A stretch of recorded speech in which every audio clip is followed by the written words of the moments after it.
वहीं गिरिडीह के जमुआ प्रखंड में खरगडिहा जलापूर्ति योजना विभाग की लापरवाही सबसे बड़ा नमूना साबित हो रहा है। दरअसल करोड़ों खर्च होने के बाद भी 20,000 की आबादी बीते एक साल से पानी के लिए तरस रही है। विभाग की संवेदनहीनता के कारण लोगों के घरों में लगे नलों से पानी की जगह मायूसी टपक रही है। विधानसभा में मुद्दा उठने के बाद विभाग अब लेफ्ट और राइट करने में लगा है। देखिए इस पर एक रिपोर्ट। जमुआ के खरगडिहा में बनी ये पानी टंकी विभाग की लापरवाही से खुद एक साल से प्यासी है, लिहाजा लोगों के हलक भी सूखे हुए हैं। करोड़ों की लागत से बनी खरगडिहा जलापूर्ति योजना एक साल से ठप पड़ी है। जमुआ प्रखंड के खरगडिहा, मिर्जागंज, बगडीहा, जगन्नाथडीह, परगोडीह, मिश्राडीह सहित दर्जनों गाँव में पानी की सप्लाई बंद है। कभी मोटर चलने से, कभी स्टाफ की कमी से, कभी पाइप की लीकेज से, तो कभी किसी वजह से पानी की सप्लाई नहीं हो रही। लोगों को एक साल से पानी नहीं मिला। लोगों ने आंसू तक बहाए, लेकिन कोई सुनने वाला नहीं। घरों में लगे नल से पानी की जगह मायूसी टपक रही है। साल भर से बंद है। साल भर से बंद है पानी। तो पानी बंद है तो कैसे आप लोग पानी का क्या करें, बहुत दिक्कत है। इधर उधर तो पीते हैं। संभावना तो मुझे तो नहीं बुझाता है। इससे पहले भी कभी जांच हुई है क्या? जांच हुई है, नहीं आता है पानी। कोई एक बार थोड़ा सा आता है, फिर बंद हो जाता है। मतलब आप लोग का पानी बंद है? हम लोग को करीब साल भर से अभी तक के पानी, नल तो बना हुआ है लेकिन नल में पानी आता ही नहीं है। बहुत दिक्कत हम लोग के साथ। तो यहाँ के स्थानीय मुखिया को आप लोग नहीं रिपोर्ट किए कि नहीं, मुखिया जी को बोले हैं, लेकिन मुखिया जी क्या करेंगे। जैसे लोग आते हैं अफसर लोग, हाँ हो जाएगा, पानी मिलेगा, लेकिन पानी मिल नहीं पाता हम लोग को। मुखिया जी भी बोले कि पानी मिलेगा, लेकिन अफसर लोग आते हैं चले जाते हैं। कोई कार्यक्रम होता ही नहीं, पानी मिलता भी नहीं हम लोग के साथ। जलापूर्ति योजना बनाया गया था, ये जो आप साफ देख रहे हैं, ये 2016 में बनाया गया था। जो पानी सप्लाई पूरे खरडिहा वासियों को दिया जाना था, जो कि 2 वर्षों से बंद पड़ा है। और यहाँ के लोगों की समस्या सबसे बड़ी यही है, मूलभूत समस्या, जो कि पानी के लिए तरस रहे हैं। साल 2016-17 में कोडरमा के तत्कालीन सांसद रविंद्र राय और जमुआ के तत्कालीन विधायक केदार हाजरा ने बड़े तामझाम के साथ इस योजना का उद्घाटन किया था, लेकिन उसके बाद भी किसी ने मुड़कर इसके तरफ देखा तक नहीं। विभागों की लापरवाही जब हद से गुजर गई तो लोगों ने जनप्रतिनिधियों को आईना दिखाया। मौजूदा विधायक डॉक्टर मंजू कुमारी ने विधानसभा में मामला उठाया, जिसके बाद विभाग हरकत में आया है। बीते कई दिनों से विभाग के कई अधिकारी मुआयना कर चुके हैं। 15 लाख से ज्यादा का एस्टीमेट भी बनकर तैयार है। मुखिया कह रहे हैं कि 2 महीने में पानी की सप्लाई शुरू हो जाएगी, तो विभाग के सहायक अभियंता दिसंबर तक की गारंटी दे रहे हैं। तो इनको बातों से लगा और मेरे पास एस्टीमेट बन के मेरे हाथों में दिया है। 15,08,64 रुपया ऐसे एस्टीमेट बन के रेडी हुआ है। तो उम्मीद तो लग रहा है, क्योंकि विधानसभा में क्वेश्चन उठा है, तो सरकार के माध्यम से काम होनी चाहिए और बहुत जल्द ही यहाँ के ग्रामीणों को पानी मिलने लगेगा जी। और बीच में लीकेज है, जिसके कारण एक साल से जो है पूरी तरह से जलापूर्ति ठप है। तो इसी को हम लोग ठीक करने के लिए एक एस्टीमेट बना के हम लोग आगे बढ़ाए हैं और उसी का निरीक्षण करने के लिए आए हैं कि कहाँ कहाँ हम लोग को पाइप दिया जाए, जिसके कारण पानी जो है सुचारू रूप से चल सके। नहीं तो 1 महीना या 1.5 महीना के अंदर काम चालू हो जाएगा। काम चालू होने के पश्चात उसके बाद कोई लीकेज उकेज आया उसको ठीक करके मान लीजिए दिसंबर तक तो पानी चलना चाहिए। सरकार योजनाएं बनाती है, पानी की तरह उस पर पैसे खर्च करती है। सरकार और लोगों के बीच में वो विभाग होता है जिस पर ही योजनाओं को अमलीजामा पहनाने का सारा दारोमदार रहता है। लेकिन अक्सर विभाग ही खुद को सरकार समझने लगता है और उसका नतीजा ये होता है कि करोड़ों खर्च होने के बाद भी लोग प्यासे रहते हैं। खरगडिहा के लोग भी विभाग के उसी रवैये का दंश झेल रहे हैं। गिरिडीह से टीवी 45 के लिए कयूम अंसारी की रिपोर्ट। तो करोड़ों रुपए खर्च होने के बाद भी 20,000 की आबादी एक बूंद पानी को तरस रही है। और उसी पर अधिक जानकारी के लिए हम अब लाइव चलेंगे अपने संवाददाता कयूम के पास, जो गिरिडीह से हमारे साथ जुड़ चुके हैं। कयूम, जिस तरीके से करोड़ों रुपए खर्च की गई है, लेकिन एक बूंद पानी जो है 20,000 आबादी को अब तक नहीं मिल पाया है, आखिर क्यों? इसको लेकर के क्या कहना है? अब क्या एक्शन लिया जा रहा है इसको लेकर के?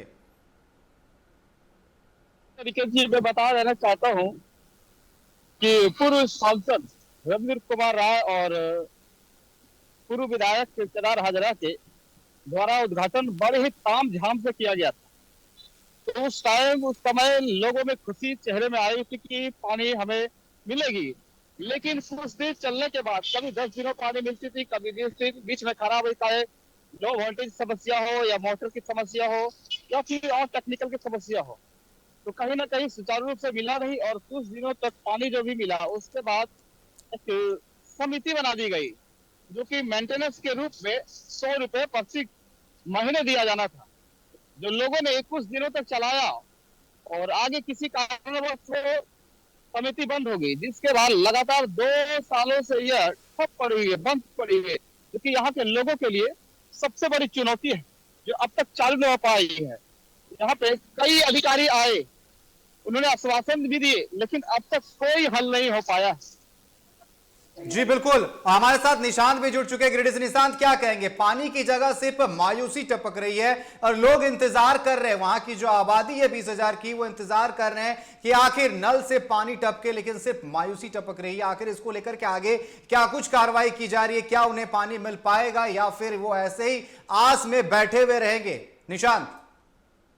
देखिए अनिकेत, अगर हम बात करें गिरिडीह में जलापूर्ति योजनाओं की, तो जितनी भी केंद्र सरकार की योजना हो या झारखंड सरकार की योजना हो, यहाँ पे पेयजल आपूर्ति योजना ठप पड़ती नजर आ रही है। आपको बता दें कि पहले के जो जलमीनार बने हुए हैं या फिर अभी वर्तमान में सोलर जलमीनार का निर्माण कराए जा रहे हैं, जिनसे लोगों के घर तक नल में जल पहुंचना था, लेकिन अब स्थिति ऐसी बनी हुई है कि किन्हीं के घर में जल कहीं मिल रहा है तो कहीं नहीं मिल रहा है। और ऐसा ही कुछ मामला है यहाँ जम्मू के खरडिया से भी निकल कर आया है, जहां पे खरडिया में वर्ष 2017-18 में के लगभग में एक पानी टंकी तो बना दी गई, वहां से लोगों को जल कुछ दिनों के लिए तो दिया तो गया, लेकिन बाद में स्थिति ऐसी हो गई कि अभी वर्तमान समय में 2 साल से लगभग यह योजना ठप पड़ गई है। यहाँ पे लोगों को ना तो जल मिल पा रहा है, ना तो उनके घर तक नल के माध्यम से जल पहुंच पा रहा है, जिसके कारण एक तरह से कह सकते हैं कि ये पूरी तरह से पैसों की बर्बादी हो गई। इसके बारे में ग्रामीणों ने कई बार आवेदन दिया, कई बार विभाग जांच भी किया, लेकिन अब तक उनको कोई पूरी तरह से समाधान नहीं मिल पाया। अगर हम बात करें जमुआ में खरडिया की, तो खरडिया में जो स्थिति बनी हुई है, यहाँ पे लगातार 10 दिन, कभी 10 दिन के लिए, कभी 20 दिन के लिए पानी मिलता है, फिर बीच में कभी मोटर बंद जल जाता है, कभी कोई तरह दूसरी तरह का समस्या उत्पन्न हो जाता है, जिसके कारण यहाँ लोगों को हमेशा तकलीफ होती रहती है। अगर हम बात करें खरडिया को छोड़ के अगर देवरी में, तो कुछ दिन हमने क्या पहले भी खबर चलाया है देवरी को लेकर, जहाँ पे अभी वर्तमान में लगभग 545 योजनाओं को जांच, 454 योजनाओं को जांच भी बैठा है, जहाँ 16 जलमीनार का प्रॉब्लम आया था। इसके अलावा अगर गिरिडीह की बात करें तो गिरिडीह में भी कई जगह जलमीनार बने हुए हैं, जहाँ पे हमेशा गंदे पानी की शिकायत यहाँ पे बनी रहती है। तो ऐसा कह सकते हैं कि जो भी जलापूर्ति की योजना गिरिडीह में संचालित हो रही है, वो बिल्कुल पूरी तरह से कामयाब हमें नहीं कह सकते उन्हें। जी बिल्कुल, कयूब के पास हम चलेंगे। कयूब, क्या कहेंगे? जलापूर्ति योजना की अगर बात की जाए, करोड़ों रुपए जो है इसको लेकर के खर्च किए गए, लेकिन कहीं अगर नल पहुंचा है तो वहां पर जल नहीं है और कहीं कहीं तो नल भी नहीं पहुंचा है। आखिर करोड़ों रुपए खर्च हो गए, आखिर क्या बंदर बाट हो गया या फिर कौन निगल गया पैसों को? लेकिन जनता जिन्हें पानी मिलना चाहिए था, आज वो एक बूंद को लेकर के तरस रहे हैं। जी बिल्कुल, जनता अभी भी आस लगाए हुए बैठे हुए हैं, हर इंतजार कर रहे हैं, बूंद बूंद के लिए तरस रहे हैं। ये बस यहाँ नहीं है, बल्कि मजबूर है, कुएं और चापानल के पानी पीने के लिए भी मजबूर है, विवश हो गए हैं। उन्होंने ये भी बताया कि यहाँ पर हम लोग कई बार उम्मीद लगाए, लेकिन इस बार भी उम्मीद नहीं लग रहा है कि पानी हमें मिलेगी। लेकिन वही जांच में जिला से आए अधिकारी, कमी अभियंता जो आए थे, उन्होंने आश्वासन दिया कि 1 से 1.5 महीने में हम जल्दी से काम शुरू करेंगे और दिसंबर के शुरू माह तक हम पानी देने का सुचारू रूप से सभी लोगों को मिलेगा। जो दर्जनों गांव से यहाँ से पानी मिलता है, वहाँ पे एक और सबसे बड़ी समस्या है कि कई जगह पाइप क्षतिग्रस्त हो गया है, कई जगह पानी की निकासी हो रही है लगातार। जी बिल्कुल, निशांत क्या कहेंगे? जिस तरीके से कयूब कह रहे हैं कि आश्वासन पर आश्वासन ही दिया जा रहा है, सिर्फ आश्वासन की ही घूंट पिलाई जा रही है, कभी क्या पानी की भी घूंट मिलेगी वहां की जनता को या फिर आश्वासन की घूंट पीकर रहना पड़ेगा उन्हें? हमारा भी यही कहना है कि देखिए यहाँ पे जो अधिकारियों को आश्वासन मिलता है वो सिर्फ आश्वासन ही हो जाता है, जबकि अगर वो वास्तविकता में अगर बोले तो वास्तविकता में यहाँ पे पानी सही से मिल नहीं पाता। कभी जनप्रतिनिधि जागरूक होते हैं, कभी जनता आवाज उठाती है, और जब आवाज उठाते हैं तो अधिकारी भी थोड़ा सा अपने जो सोए हुए नींद में रहते हैं, जो गहरी नींद में रहते हैं, वो जागते हैं और जागने के बाद वो कुछ दिनों के लिए समस्या का समाधान करते हैं। लेकिन बस वही बात हो जाती है कि जब मेंटेनेंस का बारी आता है, मेंटेनेंस में खानापूर्ति की जाती है, पैसों को बचाया जाता है, पैसों को बंदरबांट किया जाता है, जिसके कारण योजना का फिर वही हाल हो जाता है। फिर लोग अपने पहुंच पाता है, या फिर ये कहें कि उन्हें और ऐसे हमेशा चलते आता है। और इसमें अधिकारी भी अगर बात जी बिल्कुल साफ तौर पर मतलब कि कुल मिलाकर सिर्फ आश्वासन की जो है घुट्टी ही पिलाई जा रही है, लेकिन जो वहां पर नल लगाए गए हैं उस पे जल जो है अभी तक देखने को नहीं मिल रहा है। फिलहाल आप दोनों का हमारे साथ जुड़ने के लिए और तमाम चर्चा करने के लिए बहुत बहुत धन्यवाद। तो जिस तरीके से गिरिडीह की ये तस्वीरें हम आपको दिखा रहे थे, जहां पर जलापूर्ति योजना बिल्कुल ठप नजर आ रही है, करोड़ों रुपए खर्च किए गए, लेकिन वहां पर मौजूद 20,000 की जो आबादी है जिन्हें जलापूर्ति योजना का लाभ मिल रहा था, वो एक बूंद पानी को तरस रहे और लगातार उन्हें बस आश्वासन पर आश्वासन की घुट्टी पिलाई जा रही।